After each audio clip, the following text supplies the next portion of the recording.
गिरिडीह लोकसभा में जेबी केसेस का कौन होगा उम्मीदवार, क्या लगता है कि जयराम महतो उम्मीदवार हो सकते हैं। तमाम चीज़ों की जो है जानकारी सोशल मीडिया के माध्यम से पता चल रहा है, तो सारी चीज़ों को आप तक हम पहुंचाने का कोशिश करेंगे कि गिरिडीह लोकसभा में जेबी केसेस का किस तरह से दावेदारी है, किस तरह से लहर है और कौन होंगे उम्मीदवार। क्या जयराम महतो वहीं पर उतर सकते हैं, क्या जयराम महतो को लोग वहाँ पर देखना चाहते हैं, सारी चीज़ों को आप तक हम पहुँचाएंगे, देखते रहिए। खंड में अभी राजनीतिक गलियारों की चर्चा जो है सभी पार्टियों का हो रहा है।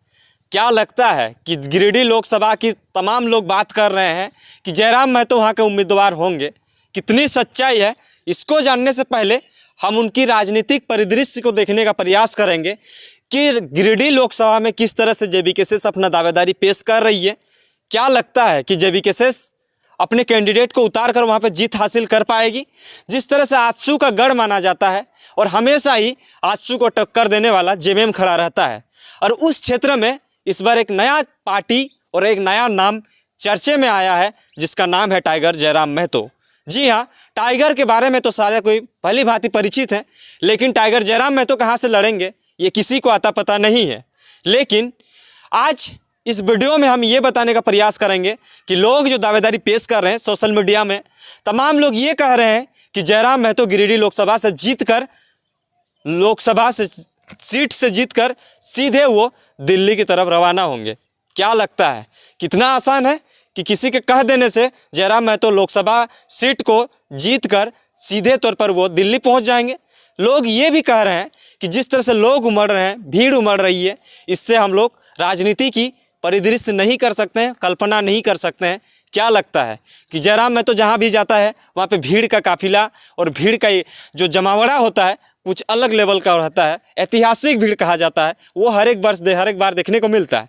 क्या लगता है कि इस बार गिरिडीह लोकसभा क्षेत्र से जयराम दावेदारी पेश कर सकता है, क्योंकि सोशल मीडिया में ये चर्चा हमेशा ही बनी रहती है कि जयराम महतो कहते हुए नजर आते थे कि ऊपर भी आग नीचे भी आग, वहाँ पे होगा टाइगर का एंट्री। लेकिन सुनने में तो कुछ और आ रहा है कि गिरिडीह लोकसभा से लड़ेंगे, लेकिन ये कितनी सच्चाई है इसकी पुष्टि हम आप तक करने का कोशिश करेंगे कि कितनी सच्चाई है और जानने का प्रयास करेंगे।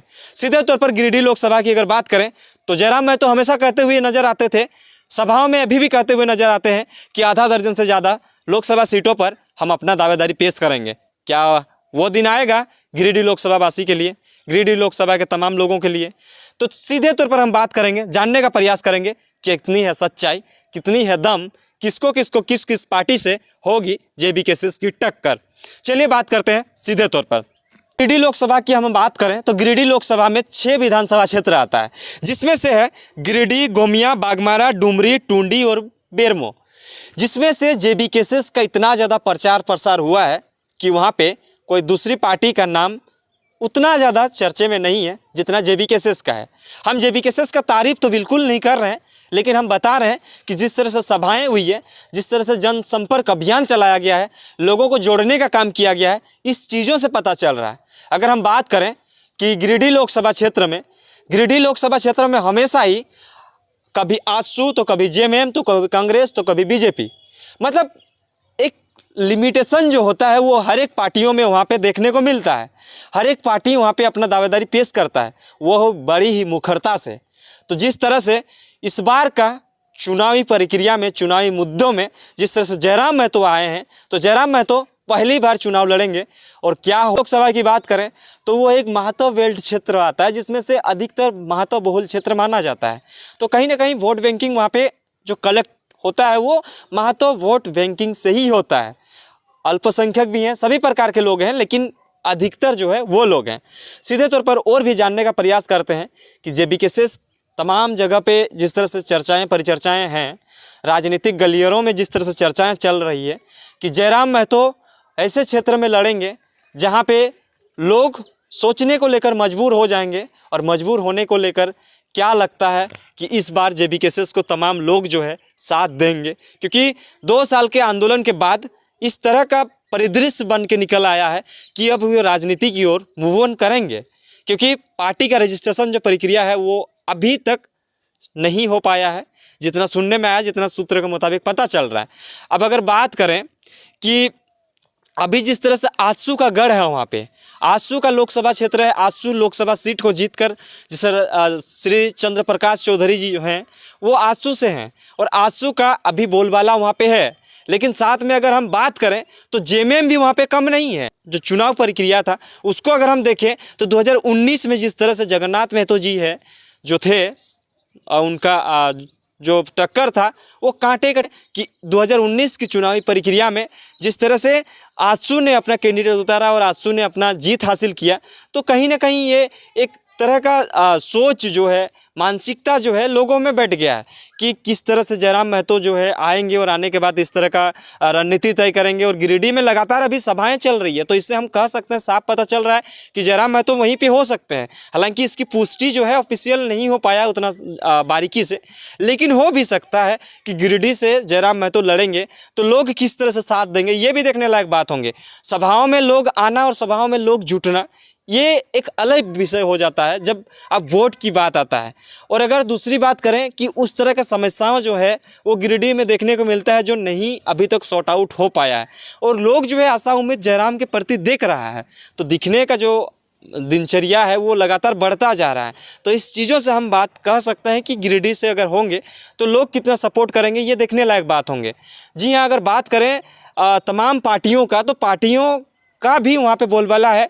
हर एक पार्टी अपना दावेदारी पेश कर रहा है, लेकिन जेबीकेएसएस का जो लोग हैं वो अपने हिसाब से कर रहे हैं। इसका मतलब ये नहीं कि वो अपने दारू मुर्गा चाहे तो कुछ भी में बिक जाएंगे इस बार, क्योंकि 2 साल का आंदोलन जो है कुछ ना कुछ तो इफेक्टेबल होगा 2024 के इस चुनावी मुद्दे में। तो ये सारी चीज़ों को हम तक आप तक पहुँचाने का कोशिश कर रहे थे। हालांकि कितनी सच्चाई है कि जयराम महतो वहाँ से लड़ रहे हैं ये आप भी बोलिए। अगर हम आप तक और भी इस तरह का वीडियोस होंगे, इस तरह का बातें निकल के आएंगी तो आप तक हम पहुंचाने का कोशिश ज़रूर से करेंगे। और क्या लगता है कि इस बार जिस तरह से सांसद प्रतिनिधि जो हैं, जो सांसद हैं चंद्र प्रकाश चौधरी जी हैं, गिरिडीह वासी के लिए कितना कुछ किए हैं, ये हमें गिरिडीह वासी सजेस्ट करिए कि आप कितना तक आप उसका काम से सकुशल खुश हैं। इस चीज़ों को हम बारीकी से आप तक पहुँचाएँगे, वहाँ पर ग्राउंड जीरो पर जाके भी देखने की कोशिश करेंगे। और जयराम महतो का हमेशा ही कुछ अलग लेवल का ही काम करते हुए नज़र आते हैं, चाहे तो कंपनी का मैटर हो चाहे तो कुछ भी हो, लेकिन काम हो रहा है। जेबीकेएसएस के प्रति लोगों का आस्था और विश्वास जो है जुड़ रहा है।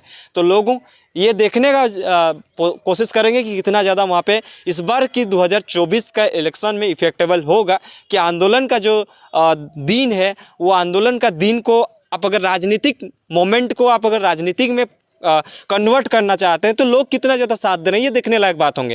हालांकि सारी चीज़ों तक को आप तक हम पहुंचाएंगे, बने रहें, देखते रहिए। जोहार, नमस्कार। अभी तक जयराम महतो अपने हजारों भाषण में ये कह चुके हैं कि हम जेबीकेएसएस को एक बृहद रूप से झारखंड का कल्याण में लगाएंगे। तो क्या लगता है कि जेबीकेएसएस इस बार जो 2024 का आम चुनाव है यानी कि लोकसभा चुनाव जो है वह नज़दीक है, लोग ये चर्चा कर रहे हैं कि गिरिडीह लोकसभा में क्या जयराम महतो उतर सकते हैं। सारी चीज़ों को आप तक हम पहुंचाएंगे, लेकिन हमारी भी एक रिक्वेस्ट है कि हमारी वीडियोस अगर आपको सही लगती है तो ज़रूर से फैलाने का कोशिश करिए। और दूसरी बात, हमारे चैनल को भी सब्सक्राइब करने का काम करिए। चलिए मिलते हैं, बनाते हैं, देखते हैं क्या कुछ राजनीतिक गलियों में चर्चा।